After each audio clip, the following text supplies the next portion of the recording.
பெயரில் ஜோதிடம் ஒரு உன்னதமான மெத்தட்.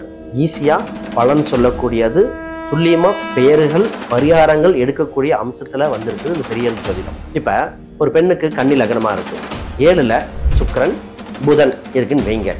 அப்ப ஈஸியா சொல்லலாம், வருகின்ற கணவர் ஸ்ரீராமா இருக்க வாய்ப்பு உண்டு. அந்த பெயர் கொண்ட கடவுள் பெயரா இருக்க வாய்ப்பு அதிகம் உறுதியா சொல்லலாம். அதாவது செவ்வாய் அப்படிங்கிறது கணவனை குறிக்கும், சுக்கிரன்ங்கிறது பெண்ணை குறிக்குது. ஒரு ஆணுக்கு பார்க்கும்போது சுக்கிரனை பார்க்கணும், பெண்ணுக்கு பார்க்கும்போது செவ்வாயை பார்க்கணும். இப்ப 2 பேர் ஒரு பார்ட்னர்ஷிப்புக்கு அப்ரோச் பண்றாங்க.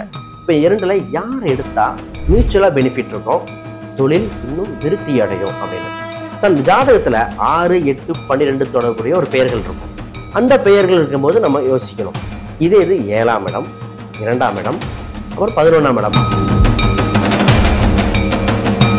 இஷ்ட தெய்வம் சொல்லும் போது 5, 9, 5 குலதெய்வத்தும் வருது, இஷ்ட தெய்வத்தும் வருது. இப்போ 9, 5 இதுல எது?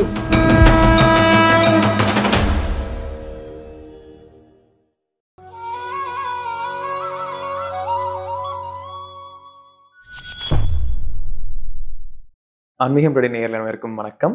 இன்று நம்மோடு இருந்திருப்பார் ஆஸ்ட்ரோ சுபம் விஜய் அவர்கள். வணக்கம் சார். சார், இப்போ பெயரியல் ஜோதிடம் அப்படிங்கிற ஒரு ஜோதிட முறை இருக்கு இல்லைங்க சார், அதை பற்றி ஒரு விளக்கம் கொடுங்க. பெயரில் ஜோதிடம் ஒரு உன்னதமான மெத்தட். இது வளர்ச்சி அடைங்கிற மெத்தடு மட்டும் இல்லாம ஈஸியா பலன் சொல்லக்கூடியது, துல்லியமா பெயர்கள் பரிகாரங்கள் எடுக்கக்கூடிய அம்சத்துல வந்திருக்குது இந்த பெயரியல் ஜோதிடம். இதுல சிறப்பு அம்சம் என்னன்னா, ஒரு ஜாதகத்தை வச்சுக்கிட்டு கிரகங்கள் ரெண்டும் கம்பேர் பண்ணி உங்க தந்தை பெயர், தாய் பெயர், வருகின்ற கலஸ்தரத்தின் பெயர், தொழில் நிறுவனம் சம்பந்தப்பட்டது அனைத்து பெயர்களும் எடுக்கக்கூடிய அம்சத்துல வந்திருக்கு.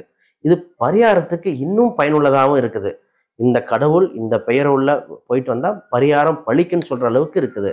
இது மிகப்பெரிய சிறப்பு அம்சம். இன்னொன்று என்னன்னா, இந்த பெயர் எடுத்து கொடுக்கும் பொழுது இந்த கடவுள் வழிபடும் போது இந்த பெயர் கொண்ட ஆட்களை சந்திப்பீங்கன்னு வரைக்கும் சொல்ல முடியுது. அப்ப என்னன்னா, இந்த பெயரில் அந்த அளவுக்கு துல்லியமா இருக்குது. இடம் வாங்குறது, வீடு வாங்குறது, இது எண்ணற்ற மெத்தடா இருக்குது. இது பார்க்க எளிமையா இருக்க தவிர ஒவ்வொருத்தரும் ஆச்சரியப்படுத்தக்கூடிய சுவாரஸ்யமாகவும் இருக்கும். ஓகே, இப்போ நீங்க நிறைய பேர்த்தோட பெயர் கண்டுபிடிக்க முடியும்னு சொன்னீங்க. அந்த வருஷத்துல இப்போ நமக்கு ஒரு வரக்கூடிய ஒரு துணை, ஒரு கணவரோ இல்ல மனைவியோட பெயரை வந்து இந்த பெயரில் ஜோதிட முறை வச்சு கல்யாணத்துக்கு முன்னாடி நம்ம கண்டுபிடிக்க முடியுமா சார்? நிச்சயமா.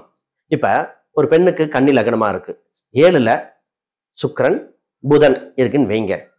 அப்ப 7ஆம் இடத்துல சுக்கிரன் புதன் இருக்கும்போது சுக்கிரனை என்ன சொல்லுவோம், ஒரு அழகு சார்ந்தவது, ஸ்ரீ அப்படின்னு சொல்லுவோம். புதன்னா ராமர் பெயர், கிருஷ்ணர் அம்சம் கொண்ட பெயர். அப்ப ஈஸியாக சொல்லலாம், வருகின்ற கணவர் ஸ்ரீராமா இருக்க வாய்ப்புண்டு, பெருமாள் அம்சம் கொண்ட பெயரான பாலாஜியா இருக்க வாய்ப்புண்டு. அது நீர் வீடு. அப்ப ஸ்ரீரங்கம் சம்பந்தப்பட்ட அந்த பெயர் கொண்ட கடவுள் பெயரா இருக்க வாய்ப்பு அதிகம் உறுதியா சொல்லலாம். ஒண்ணு கணவனுக்கே வந்துருது, இல்லைன்னா அவங்க குடும்பத்தில் நபருக்கு வந்திருக்குது. இதே இது இன்னொரு லக்னமா சொல்லுவோம். இப்ப ஒரு பெண் 7ஆம் அதிபதி செவ்வாய் மற்றும் சனியோட தொடர்பு ஏற்பட்டிருக்கு. செவ்வாய் சனி வரும் பொழுதே அங்க மணின்னு வந்துருது. அப்ப வருகின்ற கணவர் மணி, மணிகண்டன், இல்ல சுப்பிரமணி, இல்ல ஏதோ ஒரு மணின்னு வரும். அந்த மணிங்கிற பெயர்ல அவருக்கு ஈஸியாக வந்துருது. அது மட்டும் இல்லாம அந்த குடும்ப நபர்கள் அதுக்கு 7க்கு 4ஆம் அதிபதி எடுக்கும்போது வருகின்ற மாமியார் பெயர் என்னன்னு கூட சொல்ல முடியும். அந்த அளவுக்கு இது அசத்தலா இருக்கிற மெத்தடு இந்த பெயரியல் ஜோதிடம். சார், இப்போ ஒரு கணவரோட பெயரை நம்ம கண்டுபிடிச்சிடறோம். இப்ப அந்த கணவர் எந்த ஊர்ல இருந்து வருவாரு அப்படிங்கிற ஊரோட பெயரை கண்டுபிடிக்க முடியுமா? நிச்சயமாக. அதாவது செவ்வாய் அப்படிங்கிறது கணவனை குறிக்கும், சுக்கிரன்ங்கிறது பெண்ணை குறிக்குது. ஒரு ஆணுக்கு பார்க்கும்போது சுக்கிரனை பார்க்கணும், பெண்ணுக்கு பார்க்கும்போது செவ்வாயை பார்க்கணும். கூட 7ஆம் அதிபதி எடுத்துக்கணும். இதில் 2ல் எது வலு, அதான் இங்க முக்கியம். ஏன்னா வலிமையான கிரகம் தான் பெயரை குறிக்கிறது. வலிமை குறைந்த எடுக்கும்போது சும்மா வந்து பார்த்தாங்க, செட் ஆகலன்னு போயிடுவாங்க. அப்ப இந்த 7ஆம் அதிபதியோ செவ்வாயோ எந்த வீட்டுல இருக்கு அப்படின்னு இப்போ குறிப்பா பாத்தீங்கன்னா ஒவ்வொரு வீட்டுக்கும் ஊர் பெயரை குறிக்குது. இப்ப தனுசு அப்படின்னு பாத்தீங்கன்னா அது கோவை மாவட்டத்தை குறிக்கும், ரிஷபம் அப்படின்னா சென்னையை குறிக்கும். இதே பாத்தீங்கன்னா கடகம் பாத்தீங்கன்னா காஞ்சிபுரம் மாவட்டத்தை குறிக்கும், மதுரைனா கும்பம். இப்பவே எத்தனையோ எக்ஸாம்பிள் சொல்லிட்டேன் பாருங்க. இதுல 7ஆம் அதிபதி அல்லது செவ்வாய் எந்த வீட்டில் நின்று எது வலுவாக இருக்கிறதோ அதை சொல்லலாம். இதே இது தனுசுல வந்து நிக்குது 7ஆம் அதிபதி, அவை கோவை மாவட்ட பகுதியிலிருந்து உங்கள் கணவர் உறுதியாக வருவார் அப்படின்னு உறுதியா சொல்லலாம். இப்போ அந்த கோவை மாவட்டம் சொல்றீங்க, இது வந்து அவருடைய சொந்த ஊரா இருக்கலாம். ஒருவேளை அவர் ஒரு தொழிலுக்காக வேற ஊர்ல இருப்பாரு அப்படின்னா அதை நம்ம கண்டுபிடிக்க முடியுமா? எந்த ஊர்ல ஒரு வேலையில இருக்காரு அப்படிங்கிற விஷயத்த கண்டுபிடிக்க முடியும் உறுதியாக. இப்ப ஒரு பெண் ஜாதகம் வச்சே சொல்லிடுவோம். அவங்க 12ஆம் இடம் தான் குறிக்கும். ஏன்னா 7க்கு 6 கணவனோட வேலை. அப்ப தன் 12ஆம் அதிபதி ஒரு பெண் ஜாதகத்தில் 12ஆம் அதிபதி எந்த வீட்டில் வலுவாக நிற்கிறார் அதை பார்த்து அந்த ஊர் பேர் உறுதியா சொல்லலாம். இதே இது பார்த்தீங்கன்னா அவங்களுக்கு சிம்மத்தில் நிற்குதுன்னு வைங்க, 12ஆம் இடம் வெளிநாட்டையும் குறிக்கும். அப்ப சிங்கப்பூர்ல இருக்க வாய்ப்புண்டு, வருகிற மலேசியால வருவார், வெளிநாட்டு ஜாதகமா இருக்கும்போது உறுதியா சொல்லலாம். இதே இது மேச ராசியில வந்து குறிகாட்டுன்னு வச்சுக்கோங்களேன், யூரோப் பகுதியிலிருந்து வந்தார், நான் லண்டன்ல இருக்க வாய்ப்புன்னு சொல்லியிருக்கேன். அப்ப அந்த லண்டன் அப்படிங்கிற எடுக்கிறது ஒவ்வொரு ராசியும் ஒவ்வொரு பெயரில், இந்த பெயரில் ஜோதிடர் மெத்தடே அதான் சிறப்பு. ஒவ்வொரு கிரகங்களும் ஒவ்வொரு ராசியும் ஒவ்வொரு பெயரை தாங்கிட்டு இருக்கு. அப்ப அந்த பெயரில் மெத்தட்ல ஈஸியா எல்லாத்தையும் பெயரை எடுத்து கொடுத்துட்டே இருக்க முடியும். இப்ப திருமணத்துக்கு நம்ம பார்த்தோம் சார். இப்ப நான் ஒரு தொழில் தொடங்க போறேன், எனக்கு ஒரு தொழில் என்னுடைய ஸ்தாபனத்துக்கு ஒரு பெயர் வைக்கணும், அதை வந்து நம்ம பெயரில் ஜோதிட முறைப்படி நம்ம அமைச்சுக்க முடியுமாங்க சார்? உறுதியாக. இப்ப ஒரு தொழில் அப்படின்னு பார்த்தீங்கன்னா 10ஆம் இடத்துக்கு பார்க்கணும், வேலைனால 6ஆம் இடத்துக்கு போகணும். இந்த குழப்பம் ஃபர்ஸ்ட் வந்துடக்கூடாது. தன் 10ஆம் இடம் 2ஆம் இடத்துக்கு தொடர்பு இருக்கான்னு பார்க்கணும். 2 தான் வருமானம், தொழிலை செஞ்சு லாபம் அடைகிறோமா நட்டம் அடைகிறோமாங்கிறது ஒரு முக்கியம். இதே இது 2ஆம் இடத்துக்கு தொடர்பு இருக்கிற மாதிரி பேரை வைக்கணும். இதே இது பார்த்தீங்கன்னா எக்ஸாம்பிளுக்கு கன்னி லக்னம் எடுத்துக்குவோம்.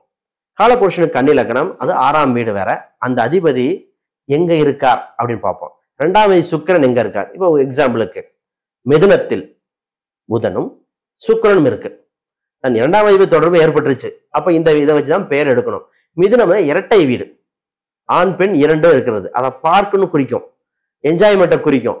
இதே ஒரு டூர்ஸ் அண்ட் டிராவல்ஸ் நடத்துறான்னு வைங்க, அவங்களுக்கு மிதுனம் வீட்டு இருந்ததுன்னா ஜெமினி டூர்ஸ் அண்ட் டிராவல்ஸ்ன்னு வைக்கலாம். இல்ல ட்வின்ஸ்ன்னு சொல்றோமா, ட்வின்ஸ் ஜாலிடே டூர்ஸ் அண்ட் டிராவல்ஸ்ன்னு வைக்கலாம். இது ரெட்டை பெயர், 2 பேர் திருப்பி திருப்பி வர்ற மாதிரி வச்சு கொடுக்கும்போது அமோகமா இருக்கும். இது முக்கியமா 12ஆம் இடத்துக்கு தொடர்பு வரக்கூடாது. அப்போ எடுக்கும்போது இந்த மிகவும் வலுவா இருக்கும். 11க்கு கூட தொடர்பு வரலாம். இப்ப இந்த மாதிரி பெயர் இருக்கும். இது முக்கியமா இன்னும் லோகோ கூட கொடுக்கலாம். ஏன்னா 10ஆம் இடத்தை வச்சு என்ன லோகோ, என்ன கலரு, நான் பேர் சொல்லிடுறேன், ஈஸியாகவே சொல்லிடலாம்.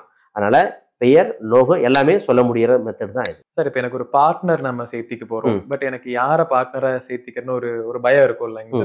அப்போ ஒரு பெயரில் ஜோதிட முறைப்படி இந்த பெயர் இருக்கக்கூடிய நபரை சேர்த்திக்கிட்டா நல்லா இருக்கும் அப்படிங்கிற மாதிரி ஒரு முறை எடுக்க முடியுமாங்க சார்? நிச்சயமா. இப்ப 2 பேர் ஒரு பார்ட்னர்ஷிப்புக்கு அப்ரோச் பண்றாங்க.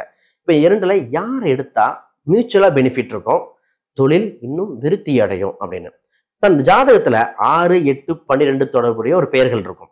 அந்த பெயர்கள் இருக்கும்போது நம்ம யோசிக்கணும். இதே இது 7ஆம் இடம், 2ஆம் இடம், அப்புறம் 11ஆம் இடம், இந்த ஸ்தாபனத்தில் இருக்கக்கூடிய பெயர்களா இருக்கணும். இதே இது நம்ம பேரை அவர் ஜாதகத்தில் இது குறிகாட்டணும், அப்பதான் மியூச்சுவல் பெனிஃபிட். இப்படி குறிகாட்டும் போது பேர் எடுக்கிறோம். இப்ப 7ஆம் இடத்துல சூரியன் குரு, இந்த 2 கிரகங்கள் 2மே ராஜ கிரகங்கள். இது குறிகாட்டுன்னு வச்சுக்கோங்களேன். வருகின்ற அந்த பார்ட்னரோட பெயர் என்ன வருவோம்னா அசோக் அப்படின்னு வரலாம், மகாலிங்கம்னு வரும், இல்ல ராஜா அப்படின்னு வரக்கூடிய அம்சம் உண்டு. ஏன்னா எல்லாமே ராஜ கிரகங்கள். நிறைய பேத்துக்கு ராஜ்குமார்லாம் வரும். அப்ப இந்த கிரகங்கள் தான் உங்க பார்ட்னர் நிர்ணயிக்குது. இதே இதுல 8ஆம் வீட்டுல பார்த்து சந்திரன் இருக்குன்னு வைங்க, இப்ப அவர் போய் ஜெயச்சந்திரன், சசி, இந்த பெயர் கூட ஆட்கள், முத்து அப்படின்னு குறிக்கிற ஆட்கள் போகும்போது அவர் தோல்வியை தான் தெளிவுறார். அப்ப எந்த கிரகம் எடுக்குன்னு உறுதியா சொல்லலாம். Okay sir. இப்போ ஒவ்வொருங்களுக்கு ஒரு இஷ்ட தெய்வங்கள் இருக்கும். இப்ப பெயரில் ஜோதிட முறைப்படி இந்த நபருக்கு இந்த பெயருக்கு தெய்வத்தை நம்ம வழிபட்டா நல்லா இருக்கும் அப்படிங்கிற மாதிரி நம்ம கண்டுபிடிக்க முடியுமா? நிச்சயமா. இப்ப இஷ்ட தெய்வம் சொல்லும் போது 5, 9, 5 குலதெய்வத்தும் வருது, இஷ்ட தெய்வத்தும் வருது. இப்போ 9, 5 இதுல எது வலுன்னு பார்க்கணும்.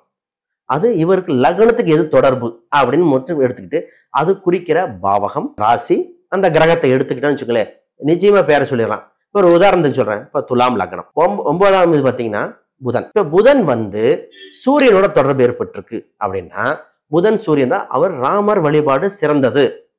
அது மட்டும் இல்லாம மலை மேல் இருக்கிற பெருமாள் கொண்ட பெயரை கும்பிடும் போது இன்னும் சிறப்பா இருக்கு. இதே சுக்கிரன் தொடர்பு ஏற்பட்டுச்சு அந்த 9ஆம் வீட்டுக்கு அப்படின்னா திருப்பதிக்கு போயிட்டு வாங்க அப்படின்னு நிச்சயமா சொல்லிடலாம். இதே இது ஒருத்தருக்கு எந்த கடவுளும் கும்பிடக்கூடாதுன்னு வேற இருக்கு. இப்ப 6ஆம் அதிபதியில ஒருத்தருக்கு சந்திரன் ராகு, மாரியம்மன் கோயிலுக்கு போயிட்டு வரும்போதெல்லாம் அவருக்கு கஷ்டங்கள் வருது, கடன் ஏற்படுது. அப்ப எந்த கடவுளை கும்பிடணும் கும்பிடக்கூடாதுன்னு வரைக்கும் இருக்கு. குறிப்பிட்ட மாதத்துல சொல்லுவாங்க, இந்த கோயிலுக்கு போயிட்டு வந்த ஒரு விபத்து நடந்ததெல்லாம் கேள்விப்பட்டிருப்பீங்க. இதுக்கெல்லாம் காரண கிரகங்கள் அவங்க ஜாதகத்திலே வலுவா இருக்கிறது தான். சார் இப்ப எனக்கு குலதெய்வம் பெயர் வந்து எனக்கு தெரியல. ஒரு 2 தலைமுறையாவே குலதெய்வ ம், வழிபாடு ம், நாங்க விட்டுட்டோம். ம். இப்ப என்னோட குலதெய்வ பெயர வந்து இந்த பெயரல் ஜோதிட முறைப்படி கரெக்ட்டா கண்டுபிடிக்க முடியுமாங்க சார்? உறுதியாக. அது குலதெய்வ பெயரை பார்க்கறதுக்கு ஜாதகம் பத்தாது. ஏன்னா பிரசனம். இப்ப ஒரு ஆண் குடும்பத்துல ஆண், பெண் இருவரும் இருப்பாங்க. அண்ணன், தம்பி இருப்பாங்க. ஒவ்வொரு 5ஆம் அதிபதியும் மாறிக்கிட்டே இருக்கும். அப்ப அதுக்கு பிரசன்னம், சோழி பிரசன்னம் அப்படிங்கிற மெத்தட்ல தான் பார்க்கணும். அதுல 108 சோழி இந்த மாதிரிலாம் இருக்கு. இந்த மெத்தட்ல சோழி பிரசனத்துல போட்டு குடும்ப நபர்கள் மொத்தமா வந்து பிரசனம் போட்டு பார்க்கும்போது 5ஆம் அதிபதி குறி காட்டுகிற கடவுள் பெயர் ஆண் தெய்வமா, பெண் தெய்வமா, ஒரு தெய்வமா, 2 தெய்வமா, அது மட்டும் இல்லாம ஊர் எந்த பக்கம் இருக்கும், நம்ம ஆல்ரெடி பேசின ஊர் பெயர், இந்த பக்கம் இருக்கிற ஊர் பெயர் உறுதியாக கடவுள் எடுக்க முடியும். ஒரு சிலருக்கு அவங்க சமுதாய அடிப்படையில லைட்டா மாறுது. அப்ப மாறும்போது என்ன சொல்லுவோம், கடவுள் உங்களுக்கு குலதெய்வம் கிடைக்கிற வரைக்கும் இந்த பெயர் உள்ள குலதெய்வமா நினைச்சு வழிபட்டுட்டே இருங்க. குலதெய்வம் இது அதுவா செட்டாயிரும், இல்ல இதுவே குலதெய்வத்தை காட்டி கொடுக்கக்கூடிய அம்சம் இந்த பெயர் ஜோதிடத்தை நிச்சயமா சொல்லியிருக்கோம். இப்ப நம்ம பேரல் ஜோதிடம் பத்தி நெறைய விஷயங்கள் தெரிஞ்சுக்கிட்டோங்க சார். ரொம்ப நன்றி. ரொம்ப நன்றி.